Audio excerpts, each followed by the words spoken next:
ይሄ ደግሞ ያለፈ ህይወታችሁን እያሰባችሁ የማይሆን መቀመቅ አይነት ግንኙነት ውስጥ ቁጭ ብላችሁ ለምትሰቃዩ ሰዎች ነው።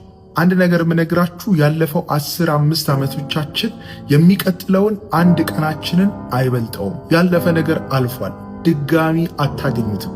ያወጣችሁት ገንዘብ፣ ያወጣችሁት ጉልበት፣ ያባከናችሁት ዓመት አንድ ጊዜ አልፏል። በምንም ተአምር አትመልሱትም። ብዙ ሰዎች የማይሆን ግንኙነት ውስጥ የሚቀመጡበት ትልቁ ምክንያት ያንን ሁሉ ነገር አድርገን ያንን ሁሉ ጊዜ አሳልፌ ይህን ሁሉ ነገር ካደረግኩ በኋላ እንዴት ከዛ ሰው እለያለሁ የሚል የማይሆን አይነት አመለካከት ነው። ይህ ቪዲዮ ለባለትዳሮች በጭራሽ አይደለም። እሱ ሌላ ጉዳይ ነው።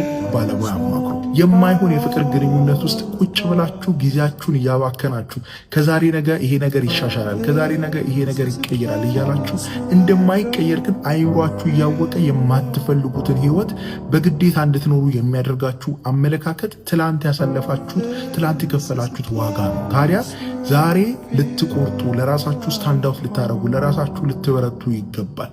እናንተ ራሳችሁን እስካላነሳችሁ ድረስ ማንም ሰው አይደርስላችሁ፣ ማንም ሰው አያነሳችሁ። እንደ ሸንኮራ ጣማችሁ ተመጦ አልቃችሁ መሬት ላይ እስክትጣሉ ትደርሳላችሁ እንጂ መቼም ቢሆን አንድ ጊዜ ዋጋችሁን ያልገባው ሰው መቼም ቢሆን ዋጋችሁ አይገባውም። ይሄ ቪዲዮ እንድትቆርጡ መልእክት ነው።